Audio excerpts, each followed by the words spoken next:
screamer had it stayed in the gloves of the teenage keeper, but it's gone down. It's a chance. They get a run. It's 4 for 56. Fantastic effort. You could see a wry smile from Gosh. I think she thought she had it, and it just slipped out of the pocket. Fantastic effort, but those are the chances, or the half chances, that they really need to take India.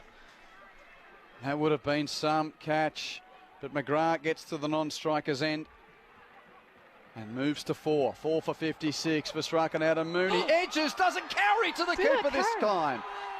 And now there's half an appeal for leg before as well.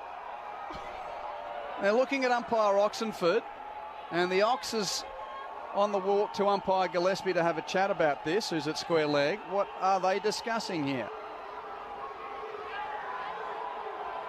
Give me the ball, please, says umpire Gillespie.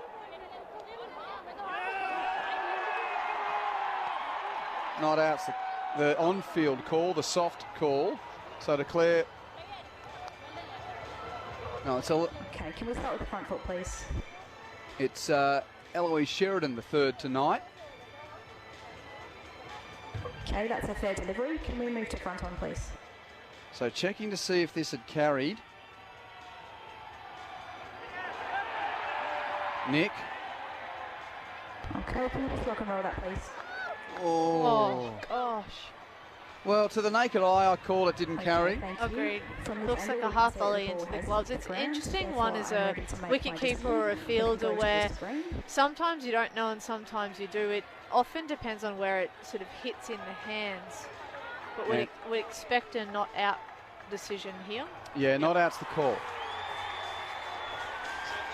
So that's a dot ball that ends the over. That's 11 down, Australia 4 for 56, so they need another 63 from 54 balls. Mooney 28, McGrath 4. We see the required run rate just climb slightly to 7s again. That wouldn't bother these two. Minimal risk required and we've seen some really quality decision making in some trying conditions in which ball actually does get dispatched along the carpet to the boundary, and then they find themselves ticking away at 7s and 8s and over. So that won't bother these two girls in the middle at the moment. When do they use Pandy's last over? Among the questions. It's going to be Deepti again. Her right arm finger spin from the coastal end. If you've just tuned in, hope you're enjoying the broadcast here on ABC Sport. Quentin Hull, Kirby Short and Mel Bulow. India sent in 9 for 118. They were 9 for 81. But Pujava Straka made 37 from 26 balls. McGrath walks it Deepti, drives to long off, takes the single. 4 for 57. And drama from the first ball of the Australian chase. Healy hit it for 4, and then second ball got one of the most unplayable in-swinging pearlers you would ever see. It knocked off the top of off bail, and Shikha Pandey ensured that she's going to be trending on social tonight with that delivery. And Healy 4, Lanning 15, Gardner 1, Perry 2. India just taking wickets as required to keep the pressure on. Flighted here. Mooney drives down the ground to long off, and again along the carpet for a single to the deep. Mooney to 29, 4 for 58. Quite an interesting stage in the game, isn't it? As we've said, not chasing a big number, 7 and over, not a challenge for the Australians. India do need to take wickets. At what juncture does Harmanpreet change the field to only having 3 on the boundary rather than the 4 that she is allowed to have at the moment, just to take one of those singles away, perhaps from McGrath more so than Mooney? Big Indian contingent of fans behind Deep D. Inside edge onto pad there. It was a full toss and McGrath hit it. It's a lost opportunity for the Australian. Be quite tempted to, whether it was long off, bring her up, challenge Talia McGrath to actually pierce a gap and hit a boundary and then push it for the back end of the over. Deepti flights, McGrath drives, beats the bowler in a follow through, doesn't beat extra cover but still gets an infield single. Excellent point, Curbs, and yeah, we saw it right then. If that fielder, that long off fielder was up in the circle, there wouldn't have been a single there, and that, you know, that dot ball pressure, there's nothing like it, particularly with two players that like to play aggressively.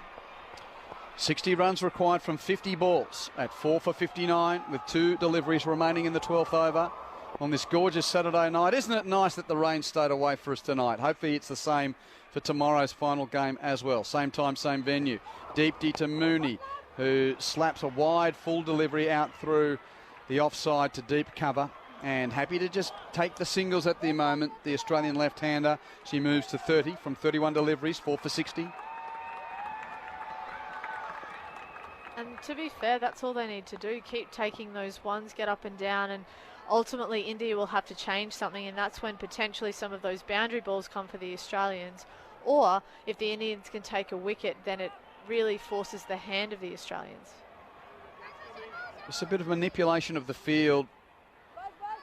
There's deep mid-wicket, long on, long off, deep cover for this last ball of the over from Deepti, bowling to McGrath. Down the leg side, a hint of a tickle off the pad, which stuns its momentum. Won't race to the rope. I'll come back for a second. Leg bye, I fancy. We'll wait for the call. Yes, it is 2 leg byes to Australia. So McGrath remains on 6. Mooney is 30. That's the end of the 12th over. Australia 4 for 62. They need 119 to win. So that's a further 57 runs away from 48 legal deliveries. And great to hear atmosphere here, Kirby. We've been here for the duration of the series, and lately a late change of schedule. The forecast wasn't great for the test, and then sort of petered away a bit. Midweek game, but good crowd tonight. Midweek game, the first game, not a heap of people. Yeah, nice agreed. bit of atmosphere tonight. Yeah, lovely to have some noise around the ground in more than one pocket. Full credit to the Indian supporters. They have been here every day, all day, with incredible amounts of, disproportionate perhaps amounts of volume being created from that part of the ground. So good to see. Vastraka starts a new over. Mooney charges her, drives straight. It's knocked down a little. It won't go to the boundary. Ooh, will it? Yes, it's been fielded there by Mandana after the good effort from Yastika going to her right at mid-on to just take the pace off it. So they get 2, which makes the score 4 for 62. And I was just having a look at the comparison. After 12 overs, India was 6 for 62. Australia 4 for 62. So scoring-wise, nothing between them. Australia 2 less wickets. Mooney on 32. Faces Vastraka. Cuts, but straight to point. Of course, it was Beth Mooney's hand that was the telling one in the dramatic, controversial, thrilling second game of the 50-over series in Mackay, where Mooney made 125 not out. Nick Carey caught. No ball the call. Australia get the win off the last ball.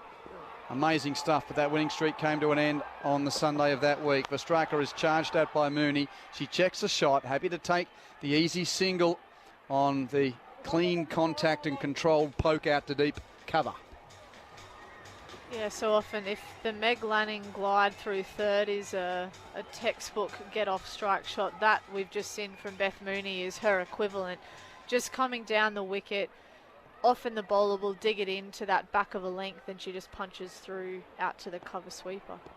McGrath facing the right arm. Vastraka hits in the air and is getting a boundary wide of that wide mid-wicket, and in between that fielder and mid-on, between the two